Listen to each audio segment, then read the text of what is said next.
Halo, salam sejahtera untuk kita semua. Kita masih dipertemukan dalam mata pelajaran geografi kelas 12.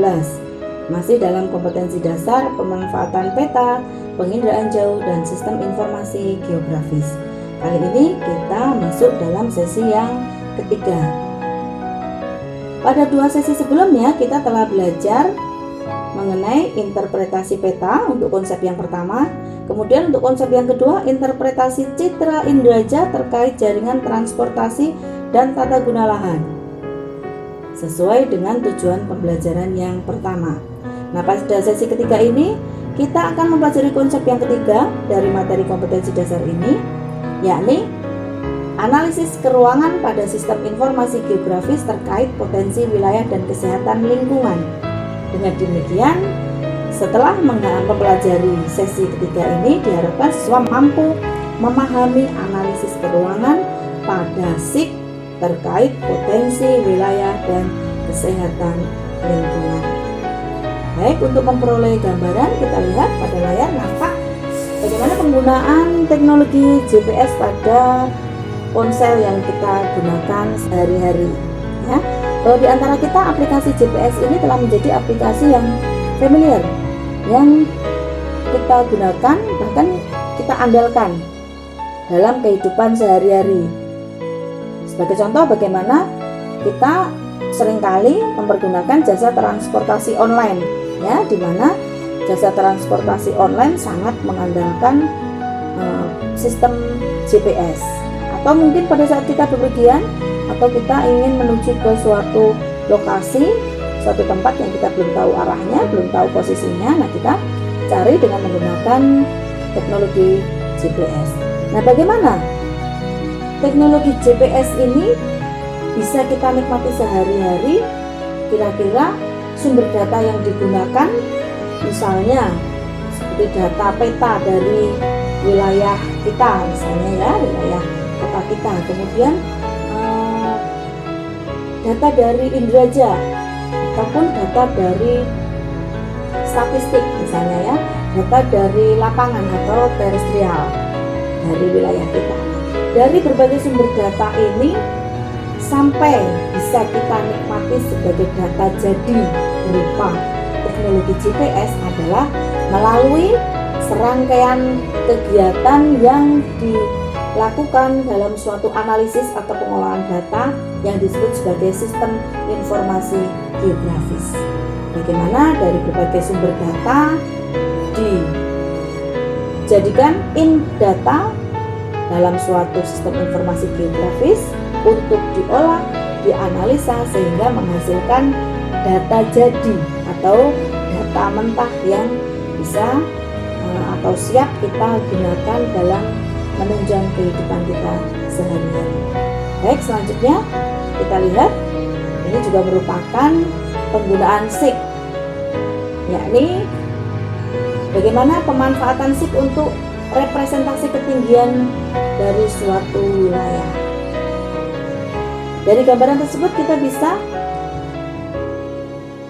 memahami bahwa pengolahan SIG merupakan sistem yang kompleks, ya, sistem yang terintegrasi atau merupakan satu kesatuan, ya, dengan menggunakan komputer, ya, di mana masing-masing dari komponen dalam sistem informasi geografis merupakan satu kesatuan jaringan, ya, mulai dari perangkat keras atau hardware-nya, yakni berupa perangkat fisik komputer. Kemudian komponen yang kedua adalah pengguna atau brainware, ya, adalah kita manusia sebagai penggunanya.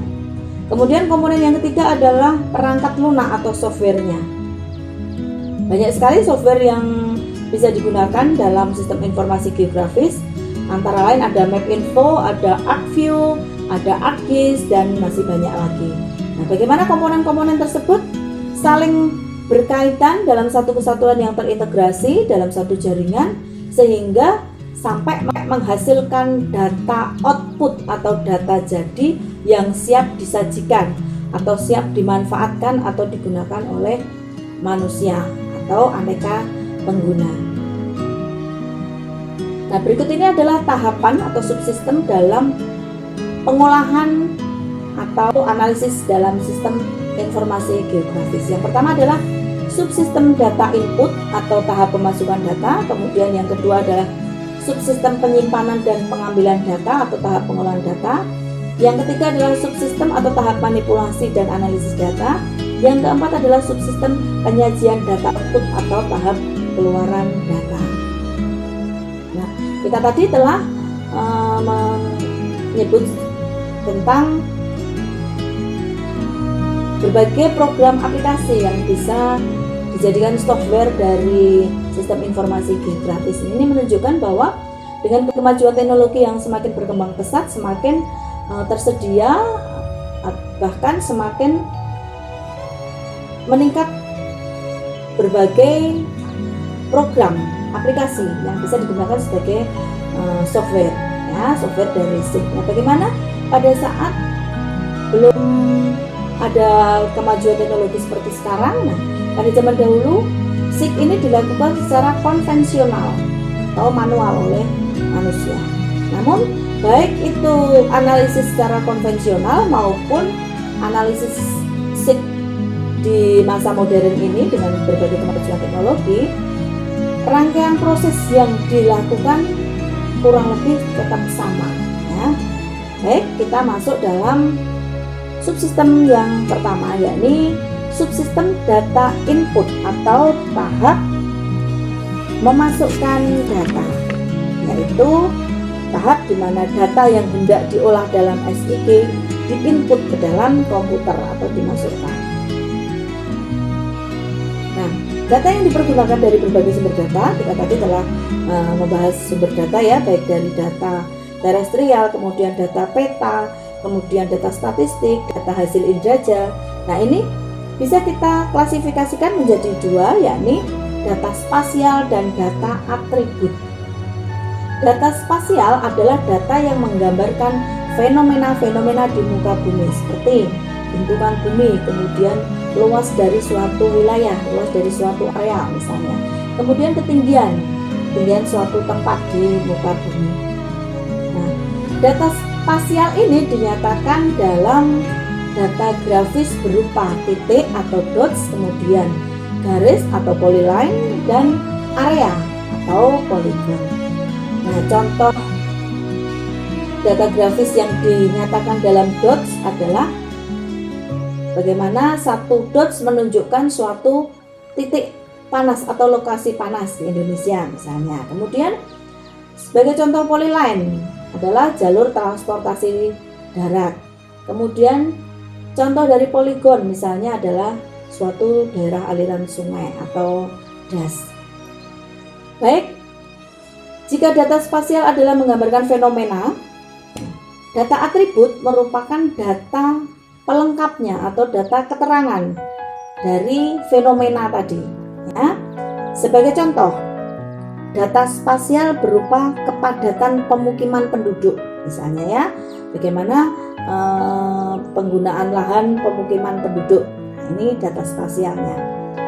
Nah, data atributnya bisa berupa misalnya angka jumlah penduduk dari suatu wilayah tersebut, kemudian angka migrasi penduduknya, ya. Jadi data atribut ini merupakan data keterangannya atau data pelengkap, ya, dari data spasial. Baik, yang nampak di gambar tersebut adalah format dari data spasial atau pemodelan data dari data spasial. Nah, apa yang dimaksud dengan pemodelan data? Kita lanjutkan di subsistem yang kedua, yaitu subsistem penyimpanan dan pengambilan data. Nah, ini dia pemodelan data spasial, yakni model data vektor dan model data raster yang ditunjukkan di gambar slide sebelumnya tadi. Maksudnya bagaimana? Bahwa penyimpanan data bukanlah merupakan pekerjaan yang mudah, sehingga perlu suatu model penyimpanan yang tidak rumit dalam kita mengakses atau mengambil data kapanpun, atau model penyimpanan yang sederhana. Nah, model penyimpanan ini yang disebut sebagai model data. Nah, permodelan data spasial dibedakan menjadi model data vektor dan model data raster. Model data vektor di mana kenampakan geografis dinyatakan dalam geometri titik, garis, dan poligon. Sedangkan model data raster menggambarkan lokasi geografis sebagai suatu susunan sel yang saling berkaitan. Ya, sel-sel tersebut diwujudkan dalam sel grid, ya, di mana ukuran grid atau piksel menunjukkan tingkat resolusi. Baik, kita lihat berikut ini adalah model data vektor dan model data raster, ya. Untuk model data raster ada kotak-kotak itu, ya, itu yang merupakan struktur data sel grid. Baik, bisa kita lihat untuk lebih jelasnya, ya. Jika vektornya di yang sebelah kiri itu berupa points, kemudian untuk rasternya kenampakannya adalah berupa blok di beberapa sel grid, gitu ya. Kemudian lines tampilannya di raster yang kanan itu, ya. Kemudian begitupun dengan area atau poligon. Nah, berikut ini adalah nampak bagaimana suatu kenampakan geografis, ya, dari suatu wilayah itu, ya. Kemudian dari citra indera dari suatu wilayah dinyatakan dalam data vektor dan data raster. Data vektornya baik berupa poligon dari suatu wilayah tersebut, kemudian garisnya dan titiknya. Kemudian dinyatakan dalam raster adalah yang paling kanan. Baik, selanjutnya perbedaan model vektor dan model raster, masih di perbedaan model vektor dan model raster, ya. Kita bandingkan, yang kiri adalah model vektor, yang kanan adalah model raster. Nah, bagaimana model vektor dan raster ini untuk menyatakan berbagai kenampakan objek, ya. Sebagai contoh, di situ ada kenampakan objek hotel, ya. Nah, sebelah kiri gantian raster, sebelah kanan adalah vektor. Kemudian untuk objek sutet, ya. Selanjutnya ada objek area hutan, ya. Kemudian ada objek jaringan jalan, dan yang paling bawah adalah objek permukaan ketinggian, ya, di masing-masing model data vektor dan raster. Baik, selanjutnya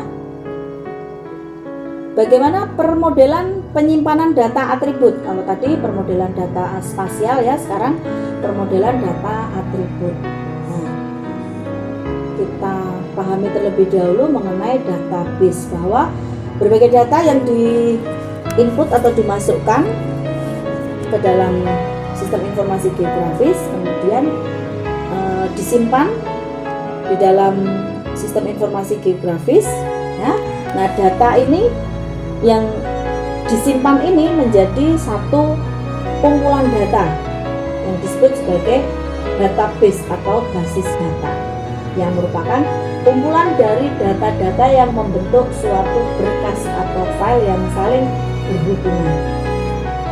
Nah, basis data antar satu dengan yang lainnya diorganisir berdasarkan skema dan struktur tertentu.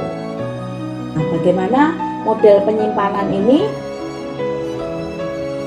dalam permodelan penyimpanan data atribut dibedakan menjadi model penyimpanan data tabular, kemudian model penyimpanan data hierarki, jaringan, dan relasional. Kita lihat bagaimana model penyimpanan data tabular, ya, berdasarkan tabel, menggunakan tabel. Bagaimana data di-save, disimpan dalam suatu tabel. Kemudian model penyimpanan data hierarki, ya, misalnya data level 1 kemudian dipilah, diklasifikasi menjadi tiga kelompok data, yang kemudian masing-masing kelompok data tersebut masih dipisah lagi, diklasifikasikan lagi menjadi subdata yang lebih kecil lagi. Nah, ini disebut sebagai model penyimpanan data hierarki. Kemudian model data jaringan, bahwa antar kelompok data satu dengan kelompok data yang lain mungkin saling berinteraksi, saling berkaitan, ya. Ini yang disebut sebagai model data jaringan. Yang terakhir adalah model data relasional. Bagaimana dari data dari satu tabel berrelasi dengan data dari tabel yang lainnya membentuk data tabel gabungan, ya. Ini yang disebut sebagai model data relasional. Baik, kita lanjutkan dalam subsistem manipulasi dan analisis data, subsistem yang ketiga. Subsistem ketiga ini merupakan jantung dari sistem informasi geografi. Bagaimana pengguna menentukan dan mengeksekusi prosedur spasial dan atribut untuk menghasilkan informasi spasial. Nah, manipulasi data ini dilakukan dengan cara memperbaiki atau memperbarui pengelompokan data, klasifikasi data tadi, ya, ada model banyak pengelompokan tadi, kemudian pengurutan datanya, bagaimana data diurutkan supaya memudahkan dalam pengambilan data sewaktu-waktu. Kemudian geocoding, ya. Geocoding merupakan upaya untuk menghubungkan data non spasial dengan peta dasar geografi, ya, data-data di luar data spasial, ya, atau data non spasial. Baik, nah berkaitan dengan pengelompokan tadi, ya, pengelompokan kemudian pengurutan. Nah, ini yang disebut sebagai klasifikasi, ya, upaya klasifikasi, ya. Ini mengelompokkan data yang ada ke dalam beberapa kelompok. Nah, ini adalah manipulasi data. Bagaimana dengan analisis data, ya? Di SIG juga dikenal atau diterapkan analisis statistik, ya. Analisis statistik dalam SIG berperan dalam mengungkapkan pola dan karakteristik serangkaian kenampakan geografis secara keseluruhan. Misalkan untuk melihat dari suatu kenampakan geografis, ciri khasnya apa? Misalnya kenampakan geografis berupa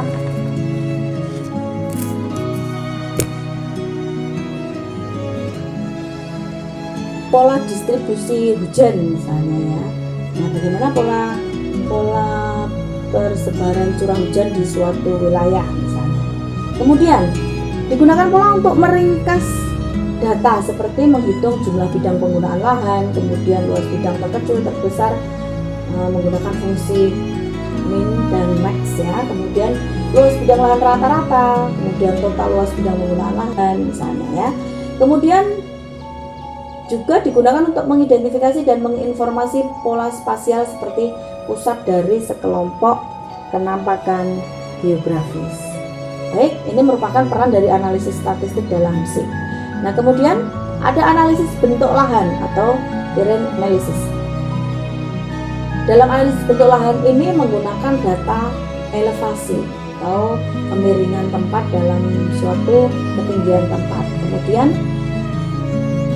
bertujuan untuk mendeskripsikan bentuk lahan dengan mengetahui data atribut topografi seperti gradien kemiringannya, sudut kemiringannya seberapa, kemudian kelengkungannya, kemudian daerah tangkapan air khusus misalnya. Nah, ini merupakan analisis dalam subsistem manipulasi dan analisis data. Nah, analisis data yang merupakan ciri khas dari SIG adalah ada overlay, ada networking, dan ada buffering. Yang pertama adalah analisis overlay. Ya, ini merupakan analisis yang dilakukan dengan cara penggabungan atau penumpukan data yang berbeda sehingga menghasilkan data baru. Sebagai contoh, data mengenai ketinggian tanah digabung atau ditumpuk atau ditumpang susun, ya, overlay itu tumpang susun, ya, istilah lainnya. Ditumpang susun dengan data jenis tanah, sehingga hasilnya adalah dihasilkan peta daerah rawan erosi misalnya. Kemudian analisis selanjutnya adalah analisis networking, yaitu mengaitkan data bentuk garis dengan data bentuk titik yang saling berhubungan. Sebagai contoh, dalam menentukan sistem jaringan kabel internet pada suatu wilayah misalnya ya. Kemudian analisis selanjutnya adalah buffering, yakni menggunakan area atau cakupan daerah tertentu. Sebagai contoh, untuk menentukan area mana saja yang terpapar COVID-19 misalnya. Oke, selanjutnya, nah kita lihat ini merupakan gambaran dari proses analisis overlay, di mana dilakukan penggabungan atau penumpukan atau tumpang susun dari berbagai data dari suatu wilayah, baik data vektor maupun data raster ya. Data vektornya berupa data batas wilayah, kemudian data jaringan jalan ya, data garisnya, kemudian data titiknya adalah lokasi-lokasi objek di suatu wilayah. Kemudian data rasternya kita lihat ada data penggunaan lahan ya, jadi data keterangan berupa data penggunaan lahan dari suatu wilayah. Kemudian data ketinggian tempat dan kemiringan tempat. Nah, ini dari berbagai data ini ditumpang susun sehingga menghasilkan satu data melalui overlay atau analisis tumpang susun. Baik. Analisis overlay ada dua model ya, yakni model union dan model intersection. Nah, ini dia model union, jadi menggabungkan atau menambahkan ya dari dua data input menjadi satu gabungan data output. Nah, sedangkan intersection adalah irisan. Kalau union adalah gabungan, kalau intersection adalah irisan. Nampak dari data yang berbentuk persegi digabungkan dengan data lingkaran sehingga menghasilkan irisannya berupa lingkaran yang menunjukkan kenampakan dari data dari bidang persegi. Baik, ini adalah dua model dari overlay. Kemudian selanjutnya adalah analisis buffer. Tadi kita telah singgung bahwa analisis buffer adalah penggunaan area atau cakupan daerah tertentu.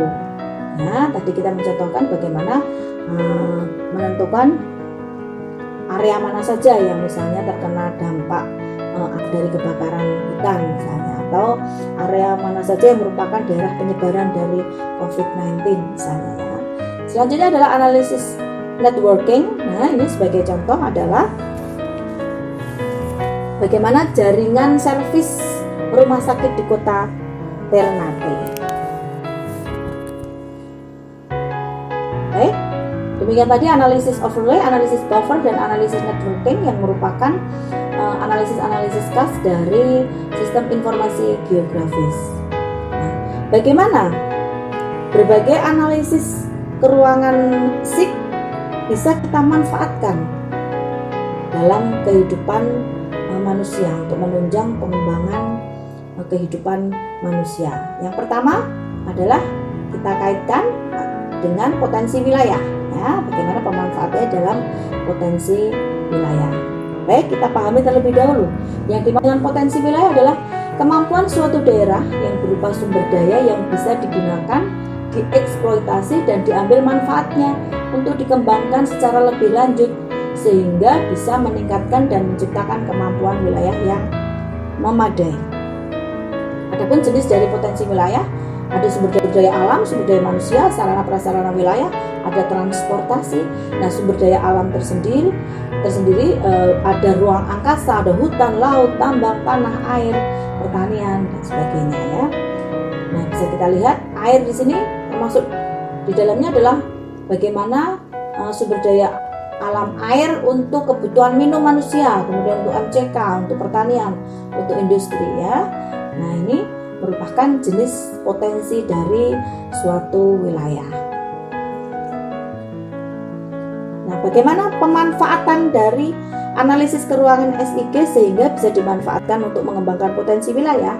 Yang pertama adalah untuk pengelolaan atau manajemen tata guna lahan atau ruangan. Bisa kita lihat dari peta yang nampak adalah peta rencana pola ruang Sumatera Utara. Jadi untuk merencanakan tata guna lahan atau ruangan dari suatu wilayah.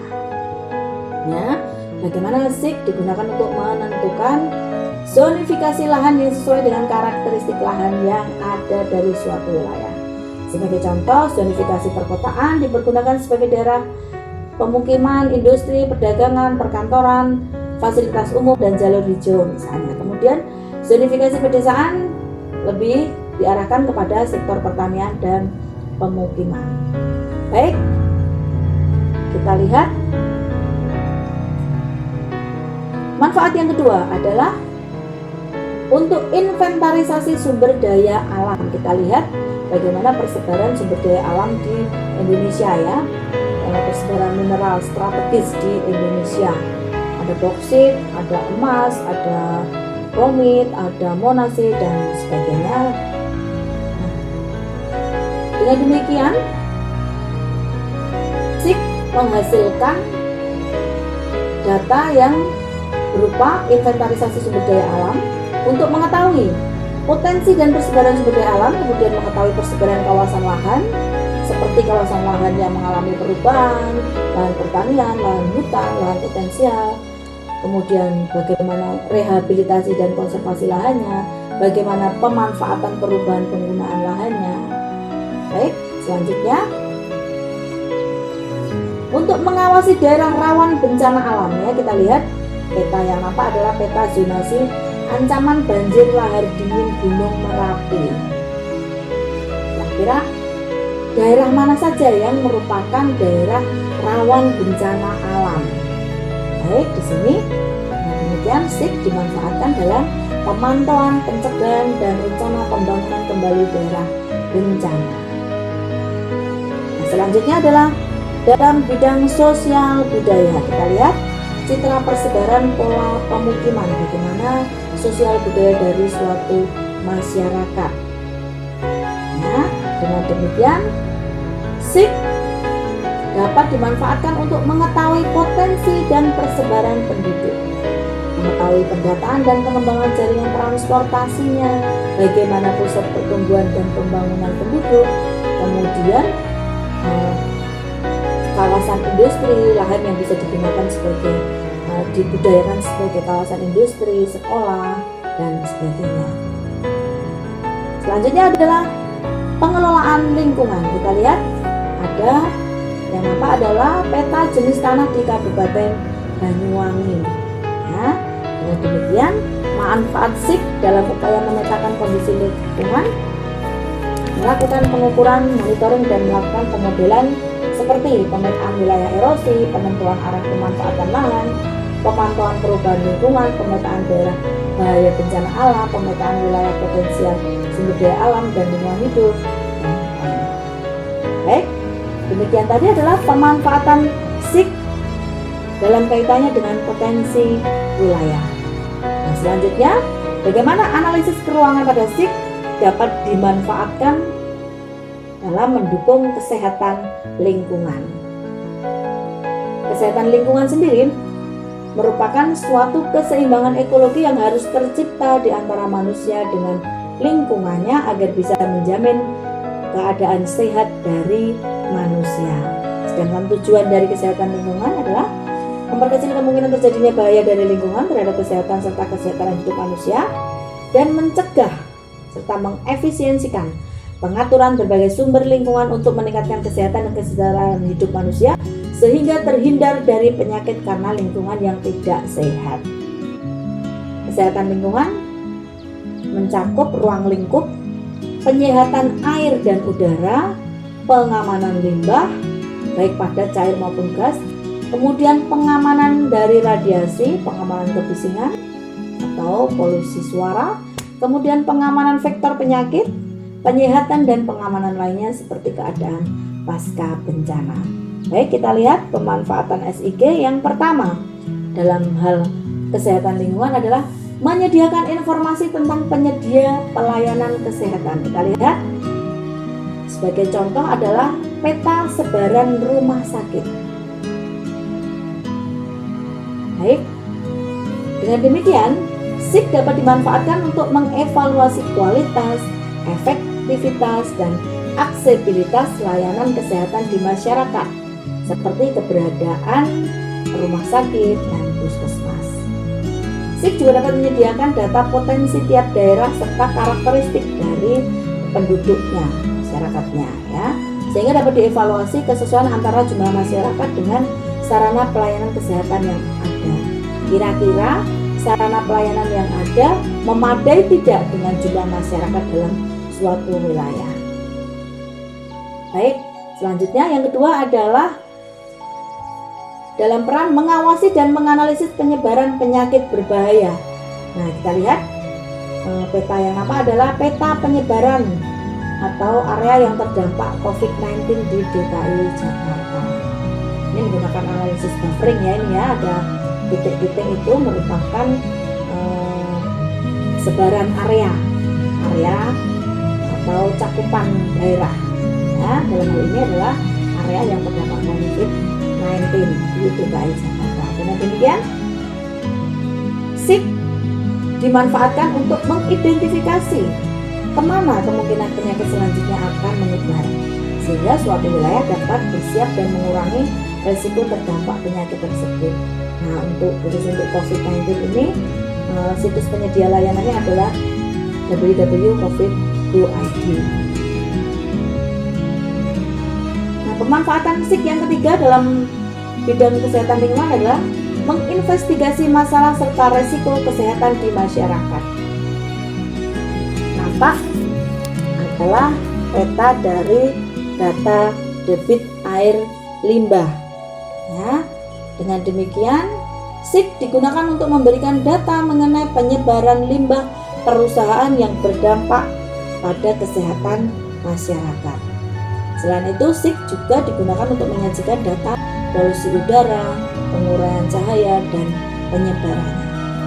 Baik, pemanfaatan yang keempat adalah untuk memonitor status kesehatan masyarakat.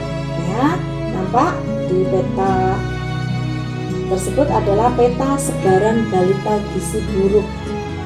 Ya, dengan demikian, SIG dapat digunakan untuk memetakan kelompok masyarakat di suatu wilayah berdasarkan status kesehatan tertentu, misalnya status kehamilan, status gizi buruk. Ya. Nah, dengan SIG, peta status kesehatan dapat digunakan untuk perencanaan program pelayanan kesehatan yang dibutuhkan masyarakat di wilayah tersebut. Ya, solusi dari kondisi yang ada bagaimana, gitu ya, digunakan untuk perencanaan programnya. Baik, pemanfaatan yang kelima adalah membantu menanggulangi bencana. Kita lihat berdasarkan citra kondisi pasca luapan lumpur Lapindo di Sidoarjo ya dan sekitarnya. Dengan demikian, SIG dimanfaatkan untuk membantu masyarakat pada masa pemulihan pasca bencana. Sebagai contoh, mengidentifikasi populasi yang rentan pasca bencana. Baik, yang terakhir adalah pemanfaatan SIG untuk menyediakan informasi tentang aksesibilitas dan ketersediaan air. Kita lihat merupakan peta ketersediaan air tanah di Indonesia pada tahun 2017. Dengan demikian, SIG dimanfaatkan untuk mengetahui penyebaran air di suatu wilayah. Baik, demikian tadi adalah materi dari pemanfaatan SIG terkait dengan potensi wilayah dan kesehatan